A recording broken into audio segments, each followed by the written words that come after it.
Depuis 12 ans, TVL fait figure d'exemple face à des médias du système toujours plus soumis aux élites financiarisées. À chaque occasion, TVL a montré son indépendance totale, mais aussi sa capacité à lire le monde et à se projeter. Le récent rapport du Congrès américain montre que durant la crise sanitaire, nous avions raison depuis le début. Et c'est d'ailleurs pour cela que nous étions censurés. Avec la guerre en Ukraine, nous avons refusé les visions manichéennes. TVL a dévoilé les plans meurtriers des néoconservateurs atlantistes, mais aussi de ces firmes américaines, BlackRock, Vanguard, JP Morgan, McKinsey et bien d'autres, qui agissent en véritables prédateurs avec cette Ukraine rongée par la corruption au sommet de l'État. Ces chiens de guerre n'en ont jamais assez. Ces derniers jours, ils ont applaudi l'arrivée de terroristes islamistes au pouvoir en Syrie.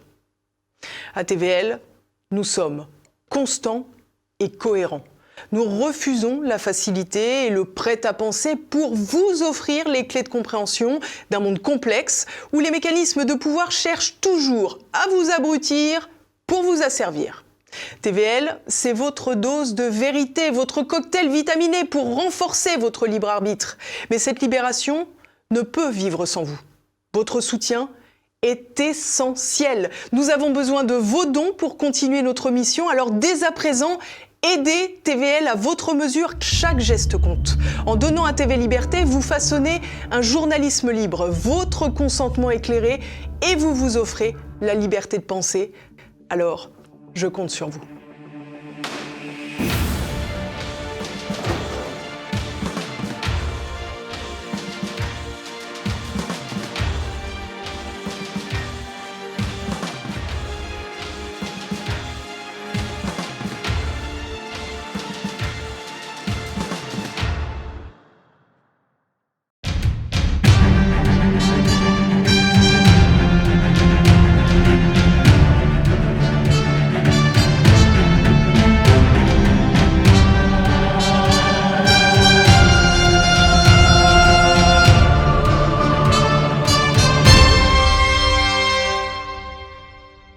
Bonjour à tous.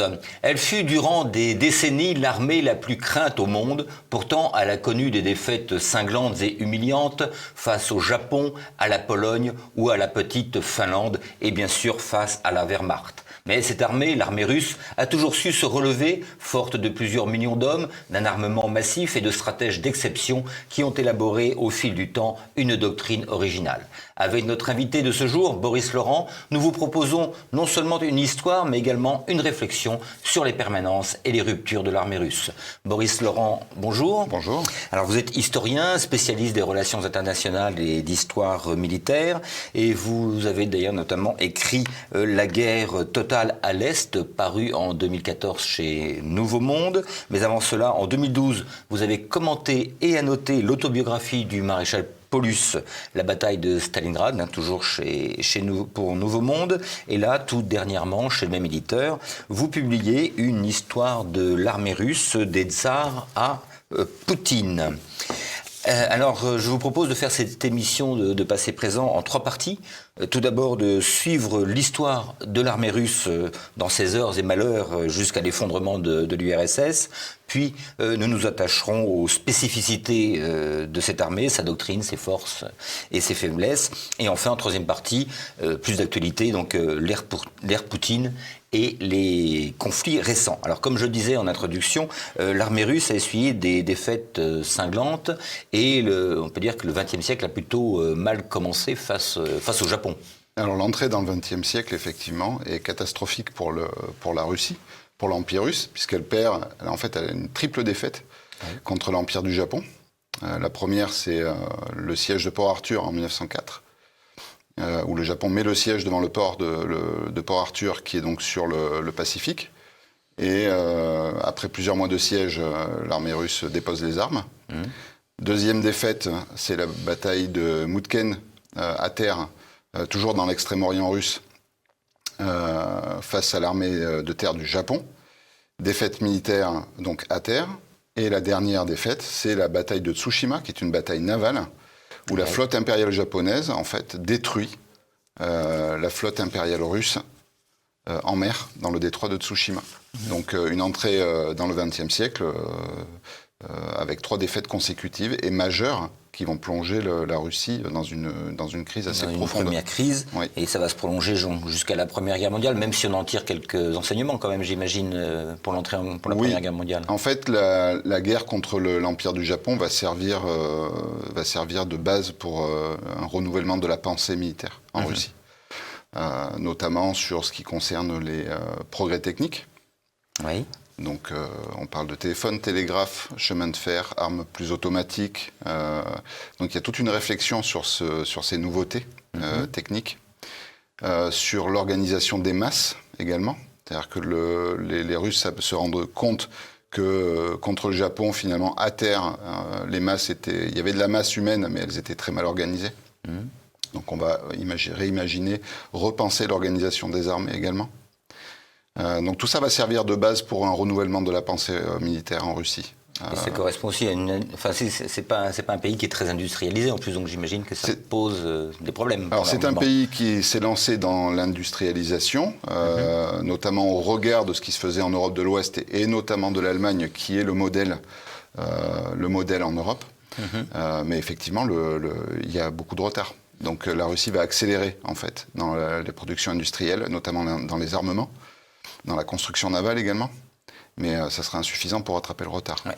Et donc cette Première Guerre mondiale, très rapidement, elle se déroule comment pour l'armée russe? C'est une armée qui est mal équipée toujours ou... Alors c'est une armée qui est sous-équipée, oui.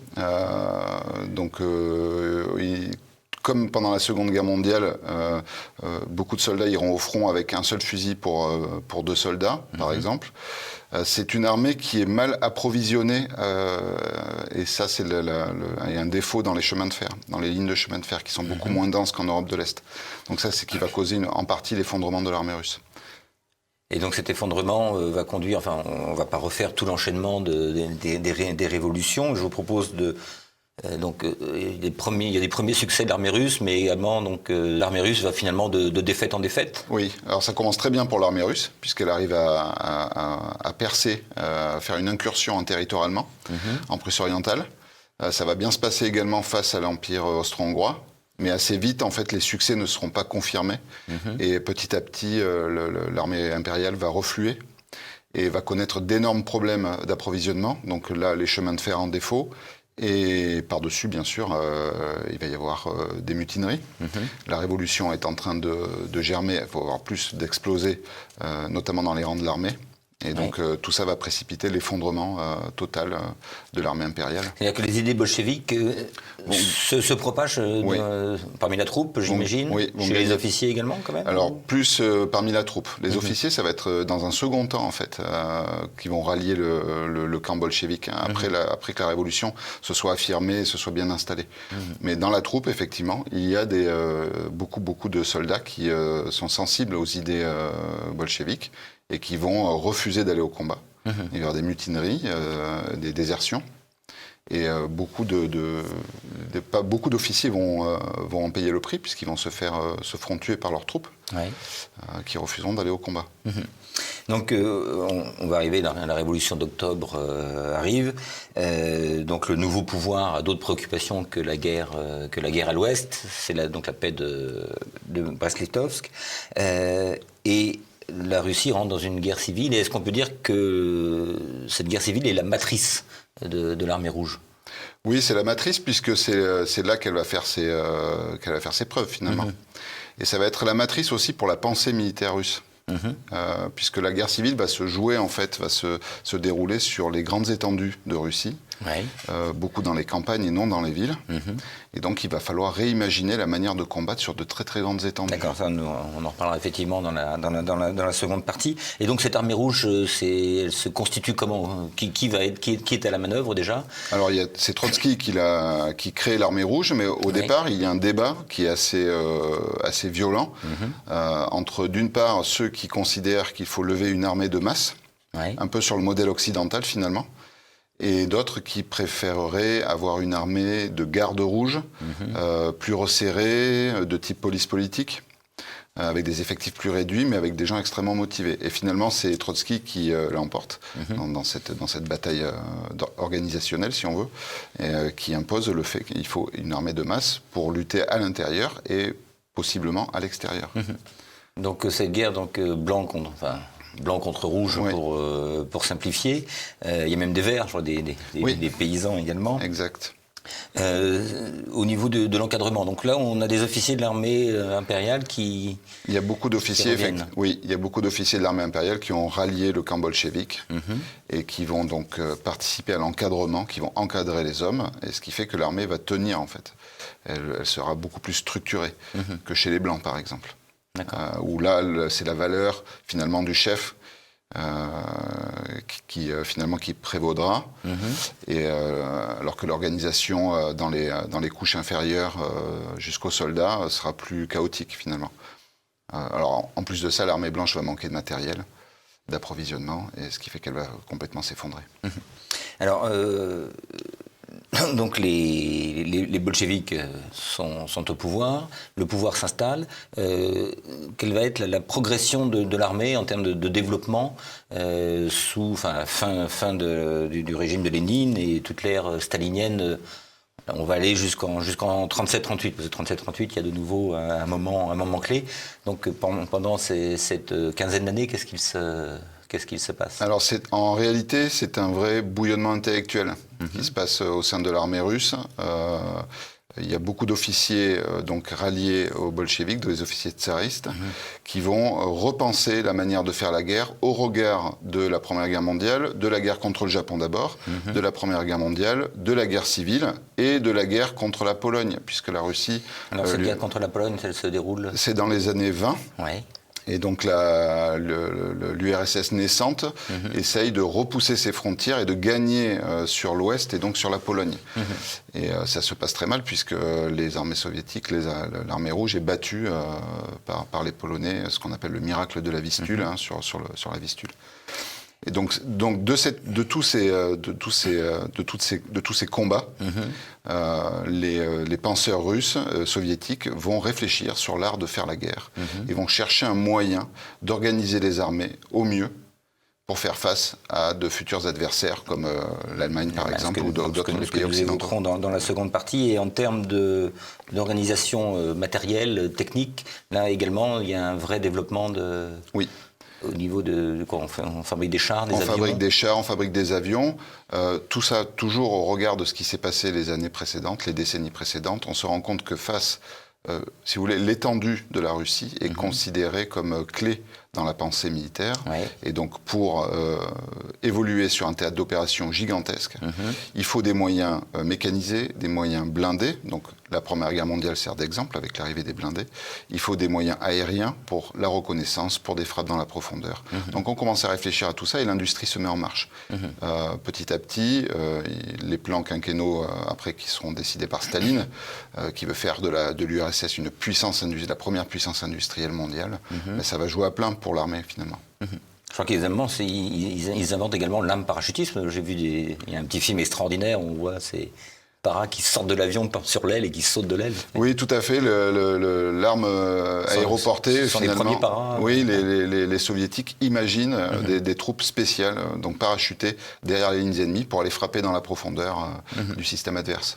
Et alors, donc, je voulais m'arrêter en 37 parce qu'en 37-38, là, on arrive, il se passe une chose, j'allais dire traumatisante pour l'armée, qui sont les grandes purges. Oui. Alors, j'allais dire d'où viennent-elles? Qu'est-ce qui pousse Staline à s'attaquer comme ça à son armée? Est-ce qu'il a été victime d'opérations de manipulation de la part non, non, pas du tout. Non. En fait, c'est simplement la paranoïa de l'homme qui voit ces officiers, alors les généraux, les officiers supérieurs, officiers généraux, tous ces penseurs qui enseignent à l'académie militaire, qui se nourrissent de littérature militaire étrangère également, allemande aussi, notamment.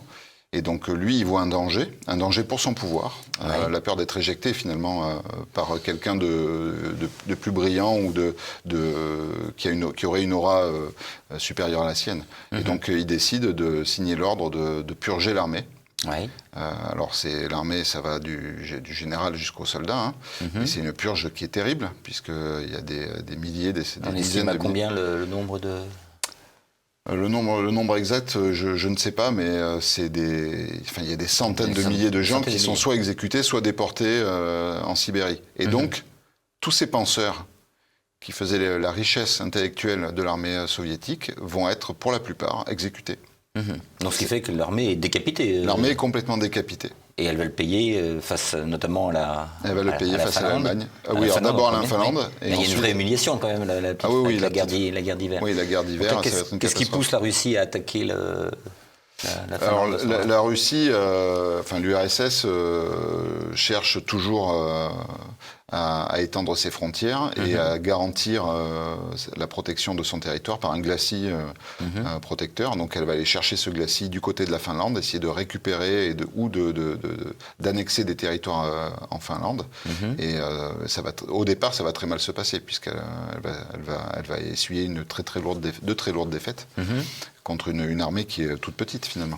Donc cette défaite, on l'explique par quoi? L'absence d'encadrement, le mauvais matériel, parce qu'ils sont bien équipés, j'imagine, ces Russes. Oui, ils sont bien équipés, mais il y a un problème dans la doctrine, dans l'emploi des forces. Finalement, les Soviétiques ont tout misé sur l'offensive sans vraiment réfléchir, en pensant que la masse ferait le travail et ferait plier la Finlande. Et en fait, pas du tout. Et donc c'est plus des commissaires politiques qui ont imaginé cette offensive que des véritables stratèges militaires. Et alors vous dites qu'en 1941, que l'armée rouge, elle, est au bord du gouffre. Oui, tout à fait. En 1941, quand l'Allemagne enfonce la porte et envahit l'URSS, eh bien en fait, elle n'a plus de penseurs, elle n'a plus d'officiers bien formés, puisqu'ils ont tous été exécutés ou ils sont tous en prison, en Sibérie. Et donc elle se fait complètement surprendre par l'armée allemande, qui, rappelons-le quand même, rompt le pacte de non-agression et attaque sans déclaration de guerre. Et donc l'armée se fait enfoncer et on date le sursaut. Il y a un sursaut. À quel moment ce sursaut intervient? Le sursaut, il intervient en 1942, en 1942. Toute l'année 1941, finalement, il y a un enchaînement de grands encerclements où les Allemands parviennent à capturer des centaines de milliers d'hommes. Donc il y a Vyazma-Briansk à Kiev notamment. L'année 1942, les Allemands tentent de faire la même chose. Sauf que les Soviétiques ne se laissent plus du tout enfermer dans les chaudrons allemands et donc commencent à refluer. Donc ça va être la grande retraite jusqu'à la grande barrière du Caucase, où là, Staline donnera l'ordre de ne plus... Donc Staline prend vraiment conscience que les choses vont très mal et on rappelle des officiers. Ceux qui ont été tués, c'est plus difficile, mais ceux qui sont au goulag... Oui, on commence à vider les prisons. On a requinqué les officiers malmenés par le NKVD et on les remet à la tête d'unités. Et là, on voit vraiment la différence. Alors, il y a une différence à partir de Stalingrad, vraiment, donc c'est la fin 1942.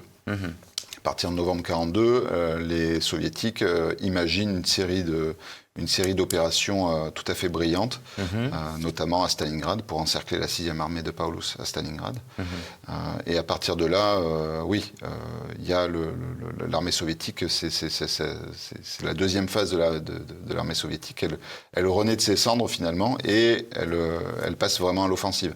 Alors, elle va prendre un coup de revers durant l'hiver 1943, où elle va se faire battre par un génie allemand, von Manstein, mais à partir de la bataille de Koursk, c'est plié, c'est terminé. Et là, on peut vraiment parler de rouleau compresseur russe qui ne s'arrêtera qu'à Berlin. Qui ne s'arrêtera qu'à Berlin. Avec, là, on est vraiment dans la masse. On est dans la masse et on est aussi dans une pensée qui va être supérieure à celle de l'opposant. Nous expliquer. Donc après la guerre, l'URSS devient elle une superpuissance. Elle occupe toute l'Europe de l'Est. Et donc là, il lui faut une armée à la mesure de son empire, qui est un véritable empire continental. Donc là, que devient cette armée durant donc en gros, entre 1945 et 91, on va s'arrêter à la chute de l'URSS. Elle grossit encore? Oui, c'est une armée qui est pléthorique. On compte jusqu'à 6 millions d'uniformes, dont 2 millions voire plus de soldats prêt à aller au combat, finalement. Donc c'est une armée essentiellement continentale, une armée de terre, qui est vraiment surpuissante, qui est un véritable rouleau compresseur, quoi. Qui est très bien équipé, qui a des matériels performants, qui a des matériels eux aussi pléthoriques, parce que l'industrie produit beaucoup.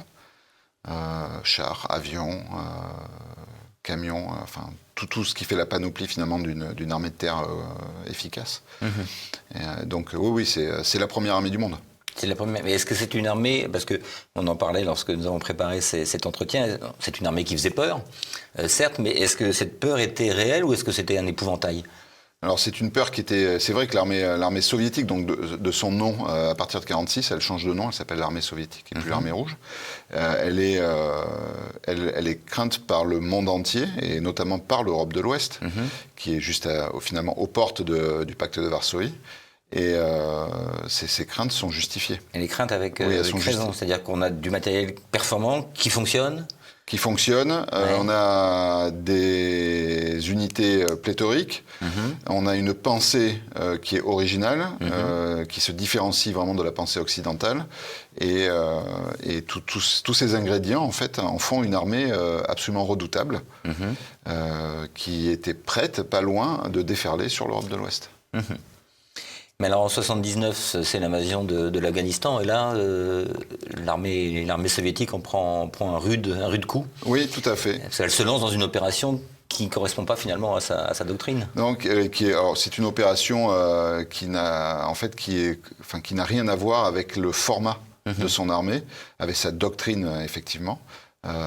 Puisqu'on rentre dans le type de guerre de type guérilla.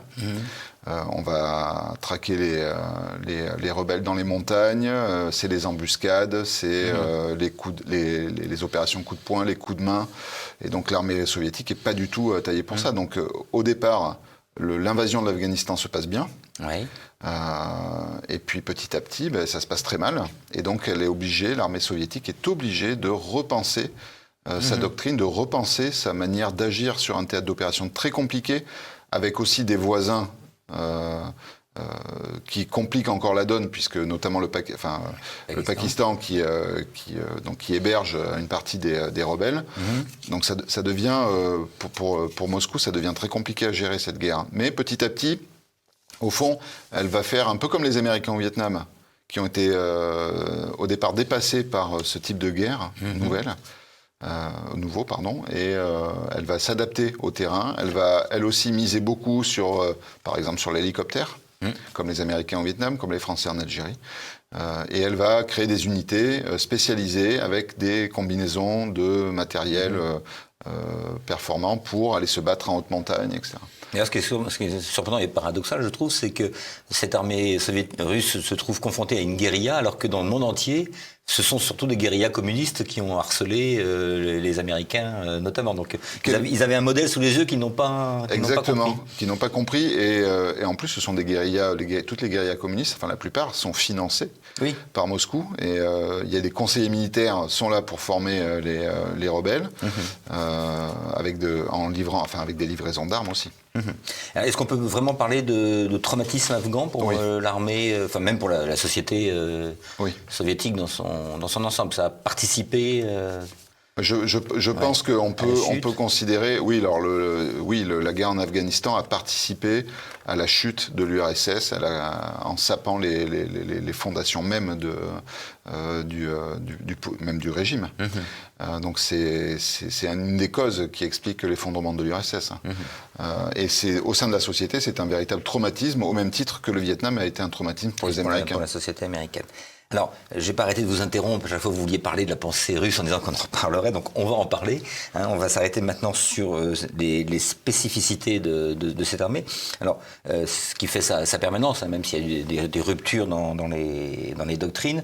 Donc, je vais vous laisser nous expliquer. Au moment de la création de l'armée rouge, après la guerre civile, donc c'est cette création de cette pensée originale, de cette doctrine originale. Donc, par qui, pourquoi, quels enseignements ont-ils tiré des précédents conflits et du terrain, bien évidemment? Alors, en fait, dès la fin du 19e siècle, des penseurs militaires russes au regard de ce qui se faisait avant, donc notamment pendant les guerres napoléoniennes et pendant les guerres qu'a mené la Prusse, notamment contre la France. En regardant tout ça, les Russes ont essayé de trouver une espèce de chaînon manquant entre, d'une part, la stratégie, donc ce qui fixe les objectifs, la finalité d'une guerre, et la tactique, qui est la gestion du champ de bataille, si on veut. Donc on est soit dans le très grand, la stratégie, donc les buts globaux, soit la tactique, le petit, le champ de bataille, la bataille. Et donc entre les deux, il y a un énorme fossé. Et c'est très difficile d'organiser et de gérer des armées entre ces deux concepts qui sont très éloignés l'un de l'autre. Et donc les Russes vont commencer à réfléchir là-dessus. Et donc à sortir de ce qui se faisait en Occident, où l'Occident était très attaché à la tactique, donc à l'art de battre son adversaire sur le champ de bataille, par la bataille. Les Russes réfléchissent avec une ère nouvelle qui est en train de s'ouvrir à l'orée du XXe siècle. C'est-à-dire que la nation est de plus en plus peuplée, l'industrie est de plus en plus forte, et l'État est de plus en plus fort également. En considérant cette trilogie, les Russes estiment qu'il n'est plus possible de battre un pays adverse sur le champ de bataille en une bataille ou en 1000 batailles, comme l'a fait Napoléon, comme les Prussiens l'ont fait contre les Français. Et donc là, on n'est pas effectivement dans la doctrine de la bataille décisive. Voilà, il y a plus de bataille, c'est plus possible. Il faut changer de paradigme, il faut changer de logiciel complètement. Et donc ils vont se mettre à réfléchir à comment, justement, est-ce qu'on bat un adversaire sans forcément détruire ses hommes sur le champ de bataille. Et donc c'est ce que les Russes vont appeler l'art opératif, qui est une espèce de... Donc ce chaînon manquant entre la grande stratégie et la tactique, qui est en fait plus un outil, c'est-à-dire comment est-ce qu'on organise nos armées sur le champ de bataille, comment, avec quel type de matériel, pour quel type de mission, sur quel espace, à quel moment. Donc toutes ces questions, en fait, forgent finalement cet art opératif. Et donc les penseurs vont continuer de réfléchir à tout ça, notamment dans les années 20, avec des penseurs comme Svechine, qui est le plus connu, penseur soviétique, qui va finalement finaliser cette pensée, la structurer. Et donc, pour expliquer l'art opératif, je vais prendre l'analogie... voilà, expliquez-nous, il faut du concret. Voilà, alors l'analogie, je vais prendre celle de Benoît Billan, qui est un excellent historien français, et que je conseille la lecture de ses ouvrages, et notamment un de ses derniers sur l'art opératif, qu'il a écrit avec Jean Lopez. Il compare l'art opératif au harnachement du cheval. Le cavalier, c'est la stratégie. Le cheval, c'est la tactique.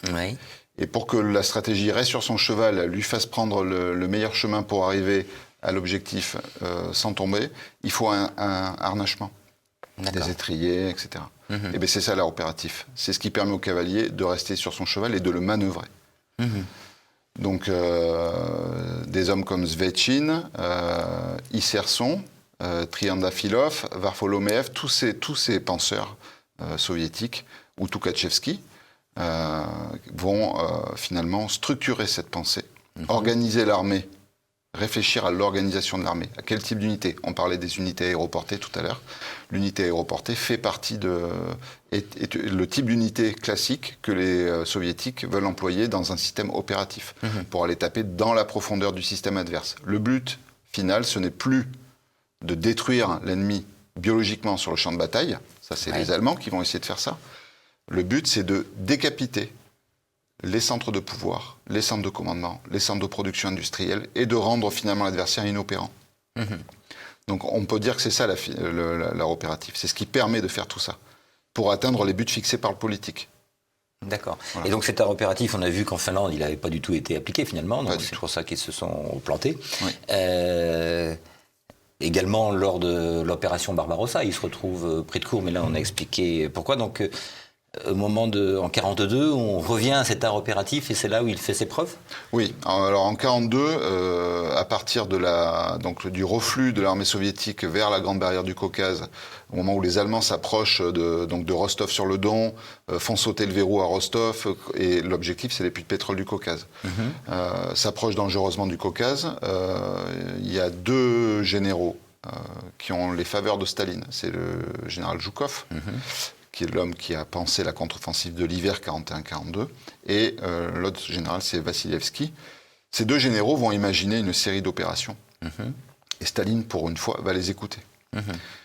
Donc ce sont des généraux qui, eux, connaissent l'art opératif, qui l'ont appris qui l'ont appris, qui l'ont mis en pratique d'une certaine manière avant les grandes purges, et qui, là, le ressortent des tiroirs, si vous voulez.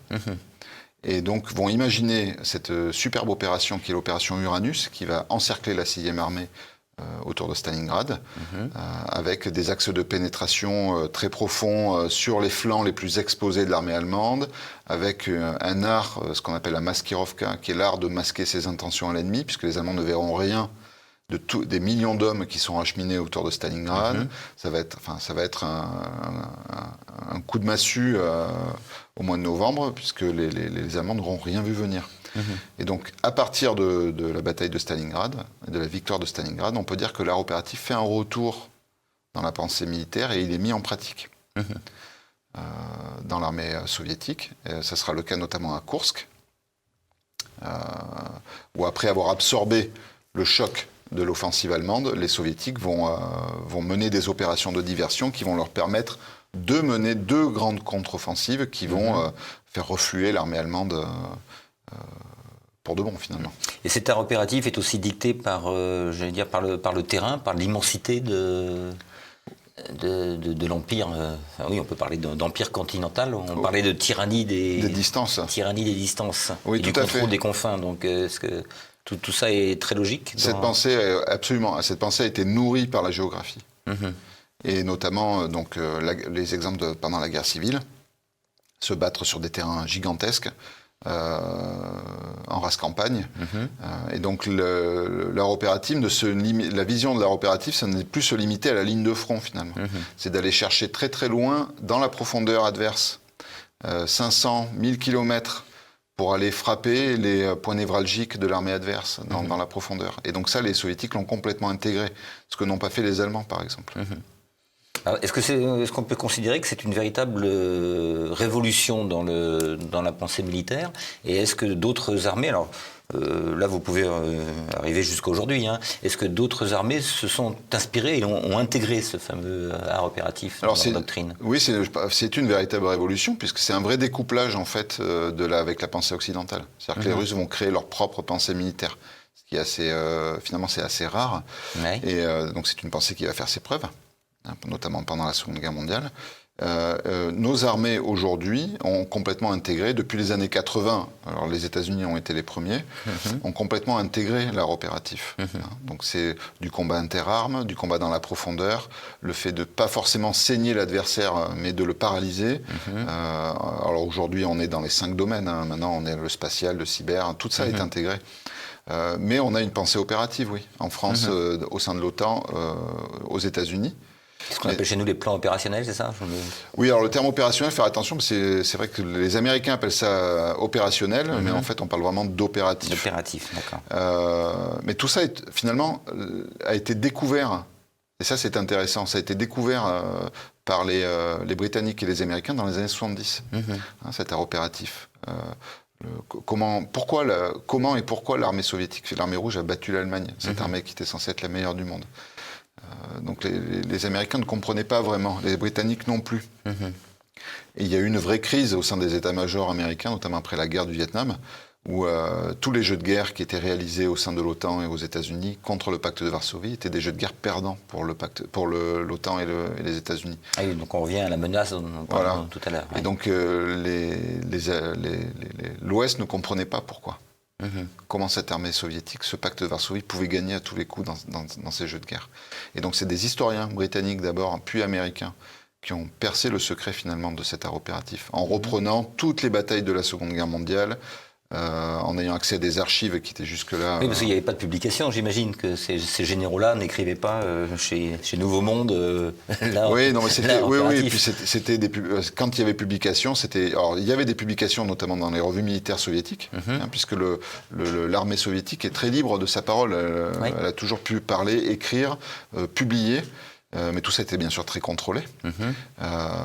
Et finalement, l'Ouest est complètement passé à côté de ce phénomène parce qu'il a été complètement intoxiqué par d'anciens membres de la Wehrmacht qui ont rédigé des rapports pour l'armée américaine.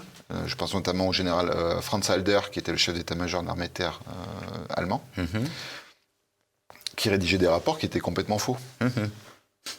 Et donc les Américains ont gobé tout ça. Et ce sont les Britanniques, les premiers, avec John Erickson notamment, qui ont percé ce secret, en découvrant comment l'armée soviétique, l'armée rouge, organisait ses armées, comment elle préparait ses opérations, quels étaient ses objectifs, etc. Et cet opératif a évolué pendant la guerre froide, j'imagine, hein, mais en fonction de quoi des techniques Oui, alors il a beaucoup évolué en fonction de la technique, de la technologie, et notamment du nucléaire.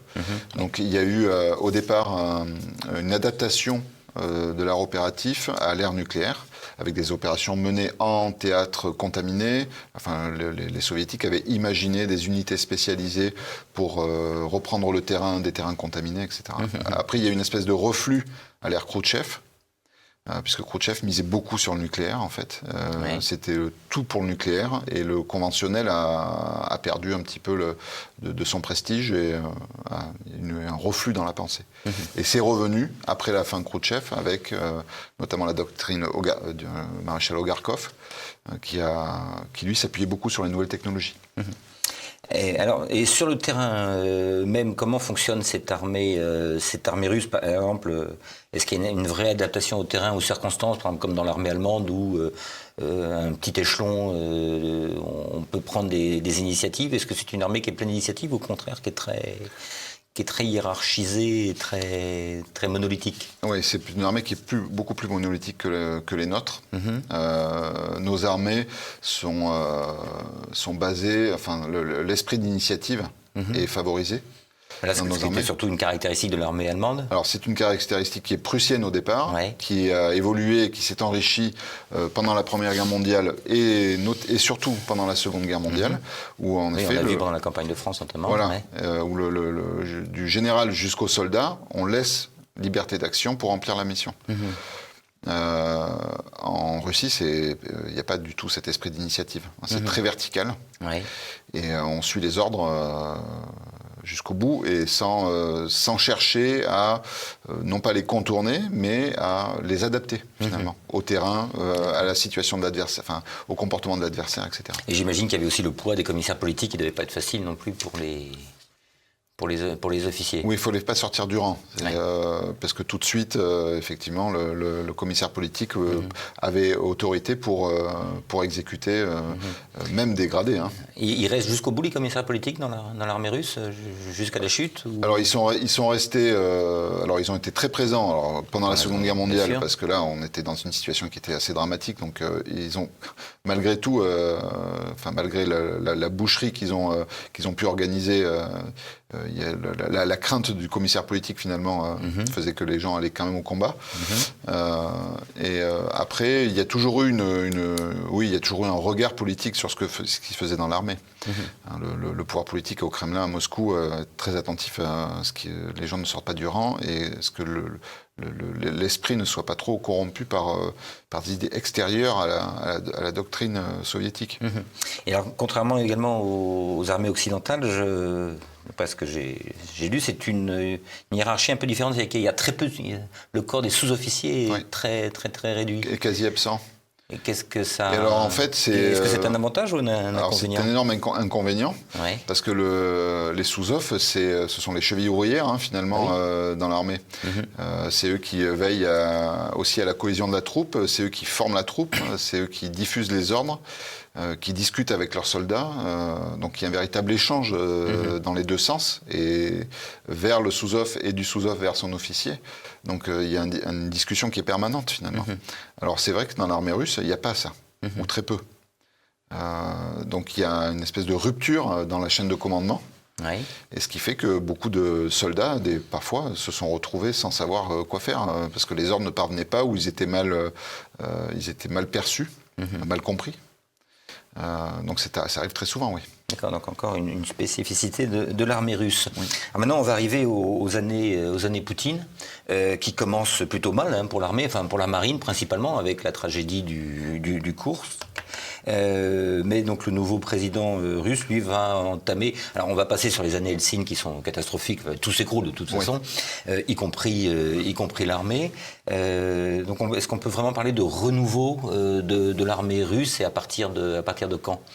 Alors, dès 2000 en fait, dès que Vladimir Poutine arrive au pouvoir, c'est vrai qu'il hérite d'une société complètement chaotique, d'une armée en lambeaux, avec des taux de suicide hallucinants, avec un alcoolisme chronique dans toutes les couches de l'armée. Donc il y a de la corruption. Il y a des trafics d'armes, on vend des armes, on prélève des armes dans les stocks pour les vendre pour faire de l'argent, parce qu'il n'y a plus d'argent du tout. Les gens ne sont pas payés. Et donc, il décide de redresser tout ça. Finalement, ça a toujours été son programme. Et donc, il va remettre de l'ordre dans l'armée, enfin dans la société en général, et dans l'armée en particulier. Et il va restructurer tout ça. Donc, le renouveau de l'armée russe, oui, commence au début des années 2000.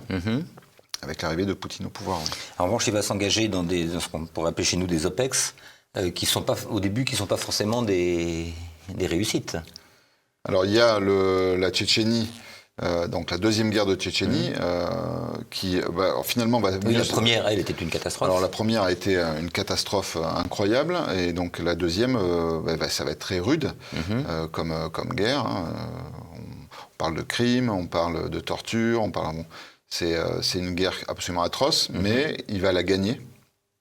Et finalement, ça va lui permettre aussi d'asseoir son pouvoir, de rester aux commandes et de montrer que c'est un chef d'État qui est fort. Donc ça, c'est la première, oui, qui se solde par une victoire. Et en Géorgie, ça c'est... Alors en Géorgie, pareil, Poutine va envoyer des troupes, donc il y a la crise dans ces territoires caucasiens.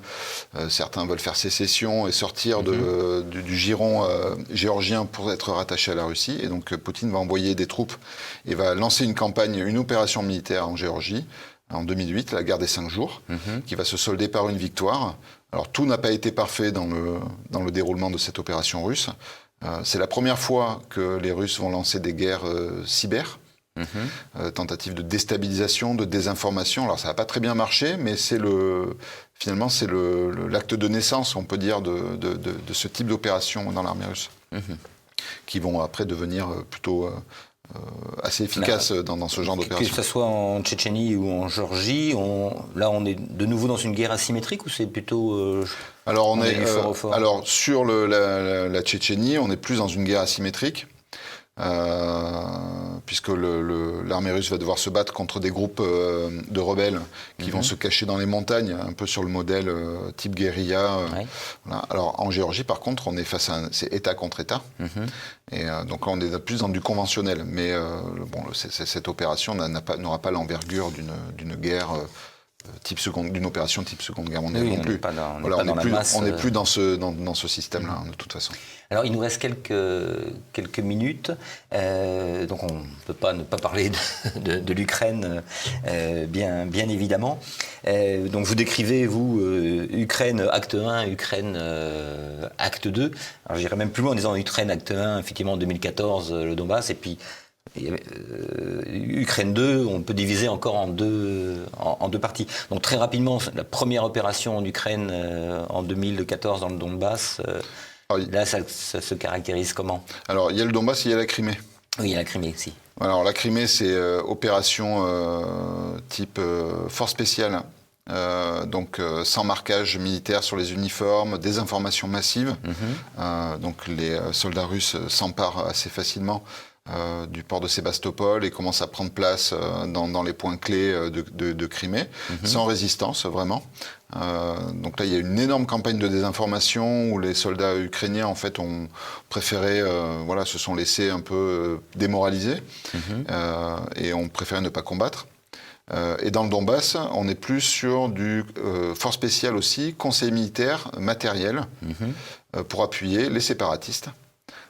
Donc c'est un non-engagement, en tout cas c'est un engagement qui n'est pas officiel, mais en sous-main, Moscou appuie complètement les séparatistes avec conseillers, forces spéciales et matériel, et argent, bien sûr. Donc on arrive en 2022 avec l'opération spéciale, qu'on peut presque qualifier d'opération défensive, enfin ça vous allez peut-être nous expliquer ça. Donc il y a la première intervention en février 2022, là on est sur quel modèle? Alors là on est sur un... Quel est le plan? Alors le plan initial, c'est l'objectif final, au fond, il me semble, parce qu'on a tout un tas de théories qui circulent sur l'objectif. Veut-il envahir toute l'Ukraine, partiellement, etc. L'objectif, c'est de désarmer l'Ukraine. C'est de l'empêcher qu'elle entre dans l'OTAN, de l'empêcher qu'elle ait une armée de masse et bien équipée. Alors c'était l'objectif initial, hein. Souvenez-vous des accords de Minsk, c'était au tout départ, on voulait finlandiser l'Ukraine. C'est en faire comme la Finlande après la Seconde Guerre mondiale, un État neutre finalement, qui ne serve aucun intérêt, mais malgré tout qui reste une chasse gardée de la Russie, puisque c'est son étranger proche. Et il y a un lien, je dirais presque émotionnel, entre la Russie et l'Ukraine. Oui, il est dans la pensée. Tous les Russes, beaucoup en tout cas, considèrent l'Ukraine comme faisant presque partie de la Russie. Le berceau de la Russie. Donc l'idée, c'est de désarmer cette Ukraine. Alors pour ça, l'opération, à mon avis, c'est une opération de décapitation. Donc élimination du gouvernement. Donc on élimine Zelensky, on fait sauter le gouvernement et on le remplace par un gouvernement à la main de Moscou, ou en tout cas beaucoup plus conciliant avec Moscou qu'avec l'Ouest. On voit il y a autour de 170 000 hommes qui sont engagés, c'est pas une armée d'invasion du tout. Donc on sait qu'il y avait des agents infiltrés dans Kiev qui avaient pour mission d'éliminer Zelensky et le gouvernement. Donc ils n'ont jamais trouvé Zelensky et les membres du gouvernement. Il y a eu une opération aéroportée sur Hostomel, l'aérodrome d'Hostomel, pour sécuriser l'aéroport. Ça s'est mal passé aussi. Tout a été prévu pour finalement lancer un coup de main. Et pas une opération d'envergure type invasion, quoi. Donc là, ça s'est mal passé, puisque l'armée ukrainienne de 2022... Pourquoi cet échec? Parce que l'armée ukrainienne de 2022, d'abord, c'est plus celle de 2014. Donc elle est beaucoup mieux formée, elle est beaucoup mieux équipée. Elle a été mise au courant par les services de renseignement américains et britanniques. Ce qui fait que, par exemple, qu'elle a pu déplacer un grand nombre de ses batteries anti-aériennes, ce qui fait que les opérations aériennes russes ont été mises en échec assez vite. Puisqu'ils n'ont jamais trouvé toutes ces batteries. Et donc son organisation même de l'armée ukrainienne a permis de mener des contre-attaques très efficaces. C'est une armée qui, alors pour le coup, qui donne beaucoup de liberté d'action à ses soldats. Et donc cet esprit d'initiative, finalement, a permis, avec un bon matériel, a permis de contenir et de repousser la pénétration russe en territoire ukrainien. D'où un changement de stratégie de la part de l'état-major russe. Comment on va fonctionner maintenant? Alors là, pendant toute l'année 2022, ça s'est pas bien passé.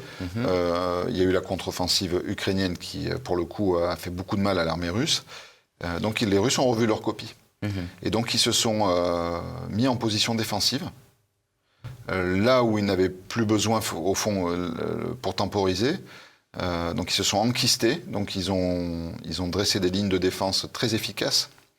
Et ils ont commencé le grignotage, à grignoter dans le Donbass notamment, c'est-à-dire à y aller par petits bonds successifs, en grignotant les villages, les petites bourgades, les villes, pour éroder l'armée ukrainienne en fait. Mais toujours en tapant en profondeur également, là on est encore dans la doctrine Alors l'objectif également c'est de casser l'arrière ukrainien. On bombarde les centrales électriques. On bombarde les centrales électriques, on bombarde des villes. Donc tout ça c'est fait aussi pour casser le moral de la population, pour casser tout le système électrique, tout le réseau électrique ukrainien. Donc là, oui, on tape dans la profondeur. D'accord. Donc là, on est dans l'attrition, c'est-à-dire qu'on. Oui. Alors là, on est revenu. On est complètement dans l'attrition. La Russie sait qu'elle est plus forte en termes d'hommes, en termes de matériel et de production industrielle. Elle sait qu'elle est plus forte que son opposant. Donc elle va jouer sur ça. Et l'attrition, finalement, la théorie de l'attrition, elle a été portée par tous les penseurs soviétiques des années 20, notamment Svechine, qui refusait, lui, l'annihilation du fort au fort, complètement inutile. Ce qu'a essayé de faire la Wehrmacht en URSS, par exemple, où elle s'est complètement cassé les dents. Donc lui, il plaidait pour, du fort au fort, on plaide pour l'attrition. C'est-à-dire on érode physiquement, matériellement, économiquement son adversaire pour lui faire mettre un genou à terre. Donc c'est ce que fait la Russie là aujourd'hui. Écoutez, l'avenir nous dira ce qu'il en est. C'est difficile encore pour l'instant, même si on peut faire peut-être des pronostics. Je sais pas, on va pas forcément si risqué. Je renvoie donc pour cette histoire fort intéressante donc de l'armée russe aux éditions Nouveau Monde. Boris Laurent, merci infiniment d'être venu nous parler. Mais avant de nous quitter, je vais vous donner un conseil de visite qui vous emmènera à Meaux, au musée de la Grande Guerre, qui est à mon avis le meilleur musée avec le mémorial de Verdun, meilleur musée consacré au premier conflit mondial par la richesse de ses collections et de sa scénographie déployée sur 3000 mètres carrés qui comprend des avions, des chars, des canons, des véhicules, ainsi que des objets du quotidien, sans oublier une collection incroyable d'uniformes. Et si je vous en parle, c'est que le musée vient d'ouvrir une salle en extérieur, celle-ci, puisqu'il s'agit de la reconstitution grandeur nature d'une tranchée dans laquelle le public est invité à se promener pour mieux comprendre comment fonctionnait le système. Inaugurée le 11 novembre dernier, cette reconstitution d'un réalisme saisissant vous permettra de vous immerger dans l'univers des poilus de 14-18. Tout y est ou presque. Les postes d'artillerie, de mitrailleuses, d'observation ou d'écoute. Vous pourrez monter sur un créneau de tir ou bien rentrer dans une cagnat, un abri ou encore un poste de secours et une visite dont l'immersion est renforcée par une ambiance sonore avec des explosions, des cris, des sifflements de balles et une vue impressionnante sur un no man's land ravagé, jonché de cadavres et de débris. C'était Passé Présent, l'émission historique de TVL, présentée en partenariat avec la revue d'histoire européenne. Vous allez maintenant retrouver Christopher Lann et sa petite histoire, mais n'oubliez pas avant de nous quitter de cliquer sur le pouce levé sous la vidéo et de vous abonner à notre chaîne YouTube. Merci et à bientôt.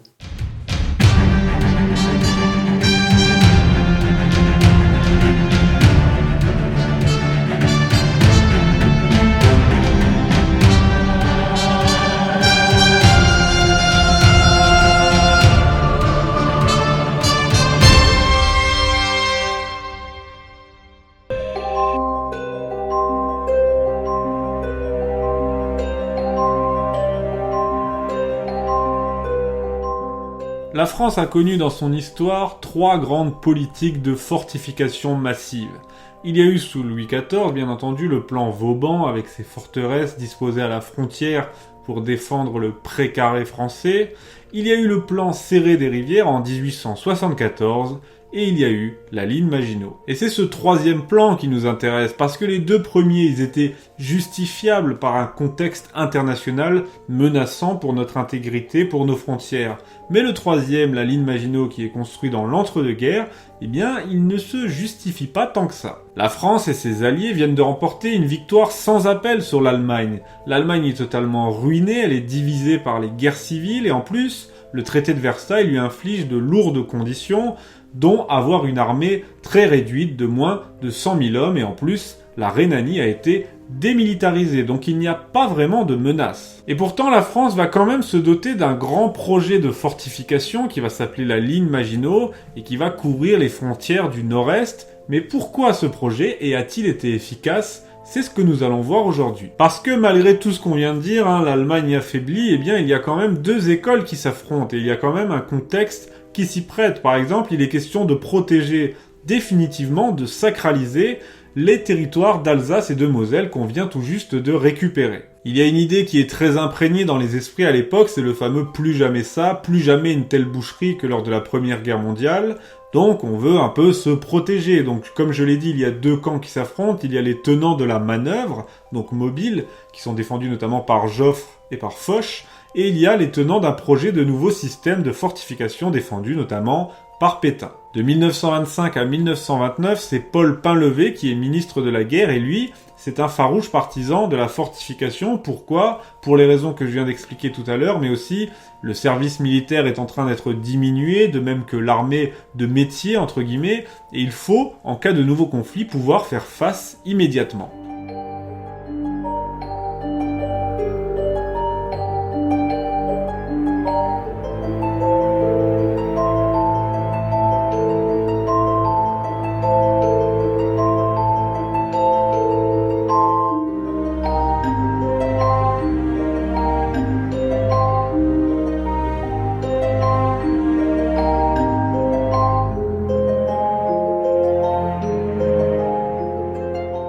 Un rapport de 1926 préconise donc de protéger la frontière avec l'Allemagne avec 3 régions fortifiées, celle de Metz, celle de la Lothaire et celle de Belfort. Et pour ce qui est de la frontière avec l'Italie, il y a les Alpes, c'est une frontière naturelle assez imposante, mais les Alpes, comme on le sait, peuvent être franchies, spéciale dédicace à Hannibal et à Napoléon, donc on choisit d'y placer 5 zones fortifiées. Il n'est plus question, évidemment, comme à l'époque, de construire un grand mur ou un énorme fort qui ferait toute la frontière. Là, on privilégie des grosses zones fortifiées reliées par des souterrains en étoile afin d'assurer une continuité du feu. Le projet de loi qui va naître de ce rapport de 1926 sera défendu en 1929 par le nouveau ministre André Maginot, qui est un ancien combattant et un grand invalide de guerre, et la loi sera promulguée en 1930. Les travaux ont commencé déjà en 1928 et vont se terminer en 1934. Pendant ce temps, le contexte international qui ne justifiait pas la création de cette zone fortifiée avant,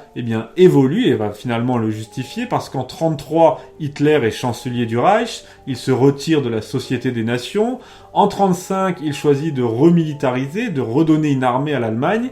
Et en 1936, en réaction au pacte franco-soviétique, il remilitarise la Rhénanie. Et je vous renvoie à l'autre épisode, le précédent épisode de La Petite Histoire, consacré à ce sujet. Vous pourrez y voir notamment comment les dirigeants français, notre belle démocratie à la veille des élections, n'a pas osé broncher, et comment nos dirigeants, déjà tétanisés par les élections, ont été également tétanisés parce qu'ils ne pouvaient rien entreprendre sans le feu vert de l'Angleterre. Couille molle, excusez-moi, ça m'a échappé.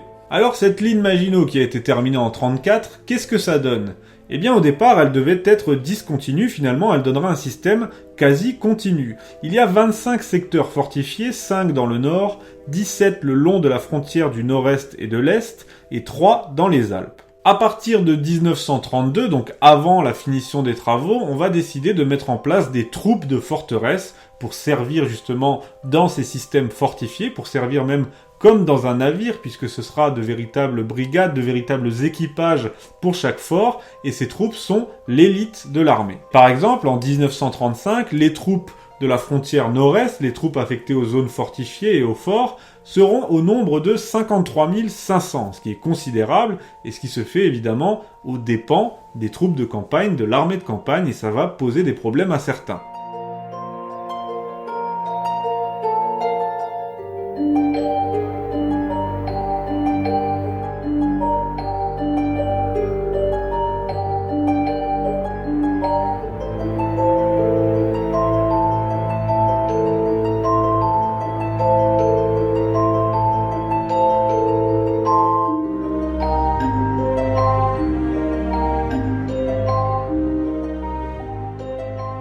Autant se le dire tout de suite, la ligne Maginot est un véritable chef-d'œuvre d'ingénierie, d'organisation, de technique. Je vous invite à aller la visiter si vous n'avez jamais eu l'occasion.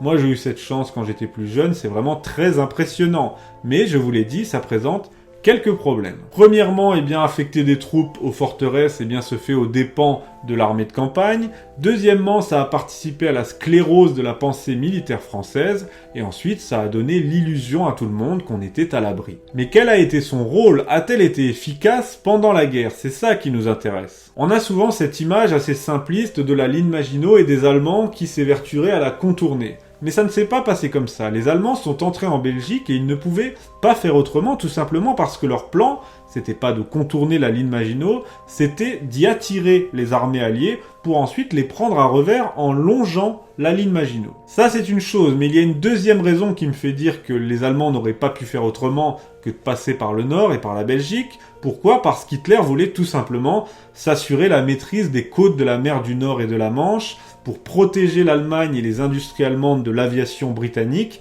et ensuite pour maintenir les Anglais à portée de tir et les amener, les contraindre à négocier. Une fois qu'Hitler aurait négocié avec les Anglais, il aurait pu se retourner et faire face à la France. Enfin, pour finir, il y a bien une troisième raison, c'est que les plaines de la Belgique, vous savez, le plat pays, les plaines de ce nord de la France, étaient disposés à accueillir les divisions blindées allemandes qui étaient vraiment le fer de lance de l'armée allemande, et il n'était pas possible, dans les coins assez montagneux de la Lorraine, des Vosges, de l'Alsace, c'était uniquement possible dans le nord, la Belgique, et c'est pour cela que les Allemands ont été tout naturellement dirigés vers cette partie. Et on voit bien là, avec ces trois exemples, que la ligne Maginot n'entre pas du tout en ligne de compte. Ligne Maginot ou pas, le plan d'attaque allemand aurait été le même. Et ainsi, une fois qu'elle a été tournée, ensuite, la ligne Maginot n'a eu plus qu'à se rendre, malgré la bravoure de ses défenseurs. Elle est restée inviolée, mais une fois tournée, il ne lui restait plus qu'à se rendre. Mais sa présence, justement, a posé des problèmes puisqu'elle concentrait une partie de l'armée, les troupes de forteresse qui auraient pu être utilisées ailleurs. La question n'est donc pas de savoir si la ligne Maginot porte l'intégralité de la défaite sur ses épaules, c'est entièrement faux, ce n'est pas uniquement sa faute, mais de savoir en quoi elle y a contribué. Et là, on peut bien dire qu'elle y a contribué en immobilisant autant de dizaines de milliers d'hommes pour sa défense, et surtout en immobilisant le groupe d'armée numéro 2 qui était stationné juste derrière elle et qui n'a absolument pas bougé lors des offensives allemandes à l'ouest. Et avec ses 800 chars, il aurait été bien plus utile que planté là derrière la ligne Maginot. Il aurait pu servir en réserve et participer à cette guerre de mouvement qui n'aura finalement pas eu lieu ou pas beaucoup. Pour conclure, à quoi a servi la ligne Maginot? Je vous l'ai dit, elle ne porte pas l'entièreté des responsabilités de la défaite sur ses épaules. Les Allemands n'avaient pas d'autre choix que de la contourner, et ce n'est pas aussi simple, c'était pas un plan prévu à l'avance. Ces soldats ont fait preuve de bravoure, etc. Donc à quoi a-t-elle servi finalement? Eh bien, à couvrir au mieux, à couvrir l'aile droite de l'armée française, mais pas davantage malheureusement. Merci à tous d'avoir suivi ce nouvel épisode de La Petite Histoire. Je vous retrouve avec plaisir tous les mardis pour une nouvelle vidéo sur TV Liberté et tous les vendredis en audio sur Radio Liberté. À bientôt.